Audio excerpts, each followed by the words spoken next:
Hi guys, and welcome again to the Gears YouTube channel. Today we are at Paramount Homes in Seolim with our friend and fellow gearhead Aaron D'Souza. And we have with us his Triumph Tiger and the scooter Suzuki XS.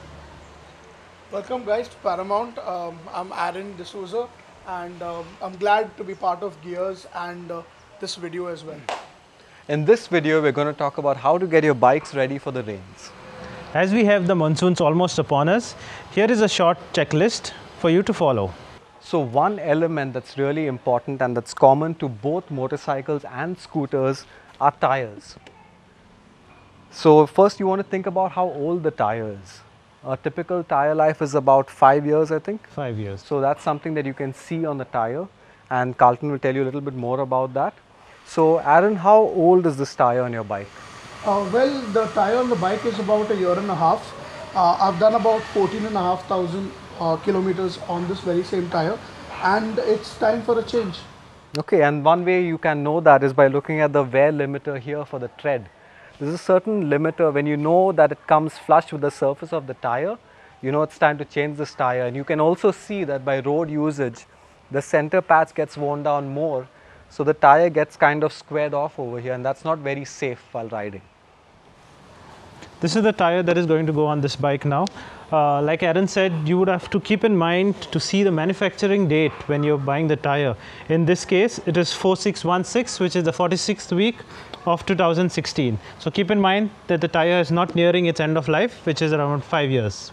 Yep, very good point. And also one more thing is you have to think about the tire pressure that you need to maintain in your tires.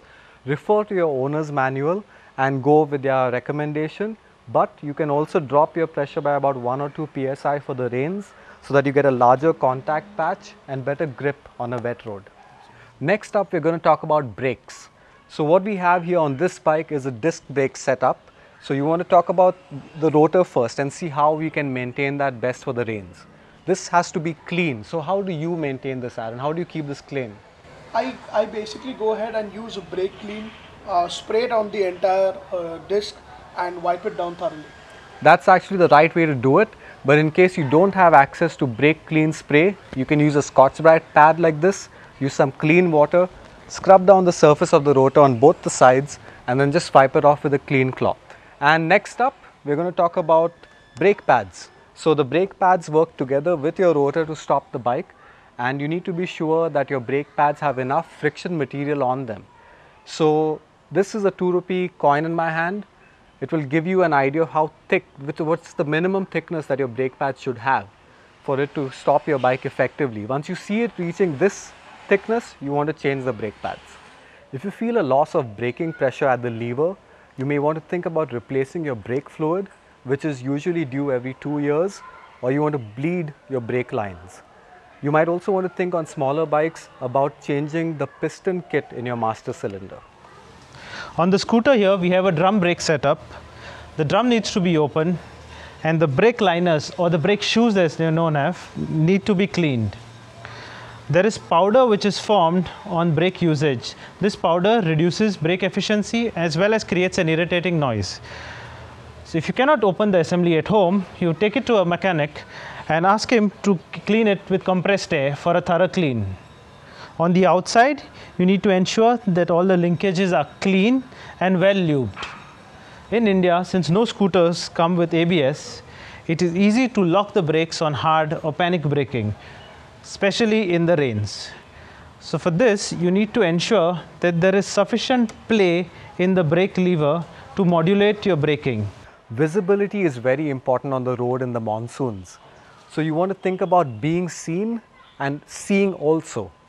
So what helps with that is your headlights and your tail lamps at the rear.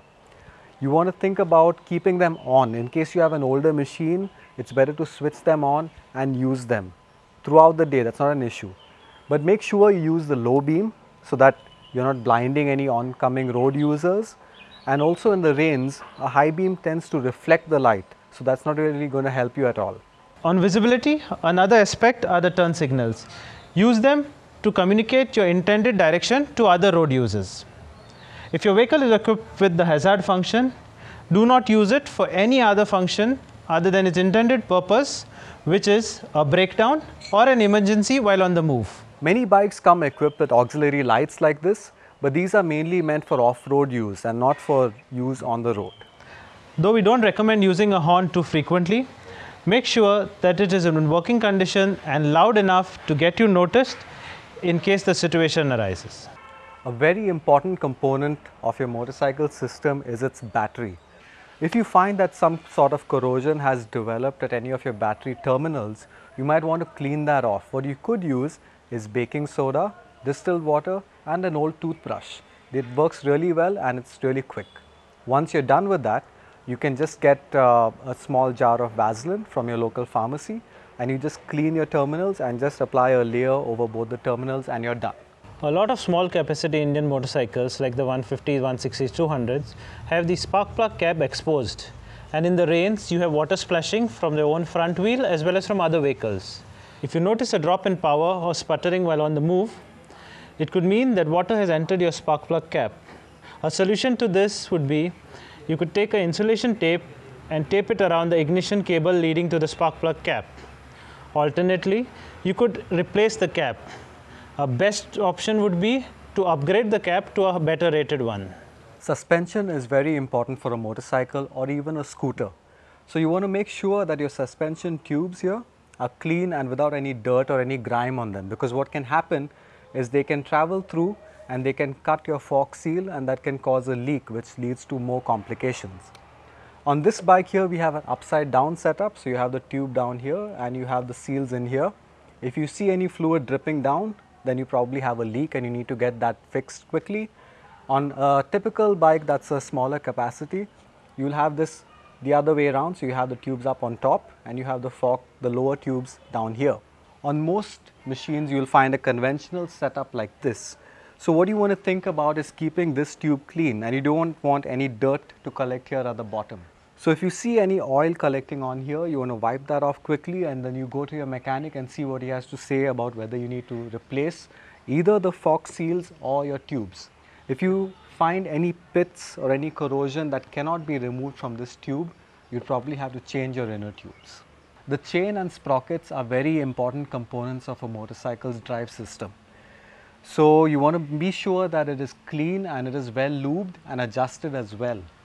During the rains, a lot of dirt, a lot of water tends to splash up on the chain, eventually drying it and also filling it with a lot of dirt. So Aaron, tell us, what do you do? How do you maintain your chain? Well, for my bike, I lube my chain and clean it every 400 kilometers.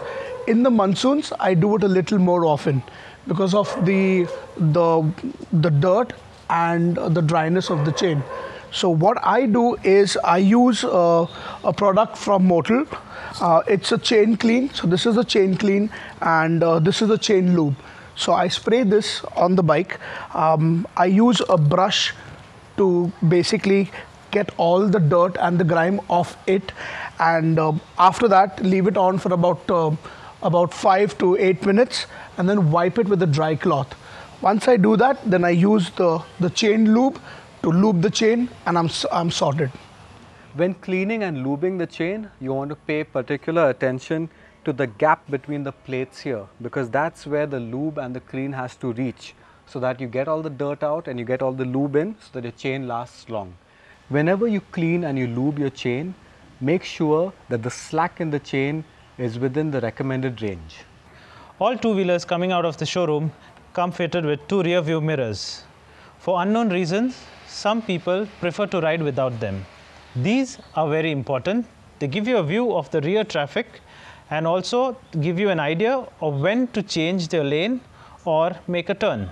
For proper use of the mirrors, ensure the stems are firmly fitted with no vibrations, the surface clean and the mirrors adjusted for maximum field of view and minimal blind spots. Your bike seat may have a tear or a cut due to its age or a jealous neighbor. This is something that you would want to take care of before the rains come in, as water seeping into the seat would soak up the foam. What we recommend as a solution is getting the seat reupholstered. Just adding a seat cover may still let the water seep into your seat. Many motorcycles and scooters come equipped with front and rear mud flaps, and some of them also come with huggers in front of the rear tire. These help keep your bike clean and also prevent you splashing water on other road users. So a very good idea during the monsoons. If you have an upcoming service schedule for your two-wheeler, it's a very good idea to get that done before the rains come in, so that it will take care of pretty much most of the things we mentioned earlier. If you have any points to be added to our list, please mention them in the comment section below. We hope you enjoyed this video. Don't forget to like, share and subscribe. We will see you again soon. Till then, Ride safe!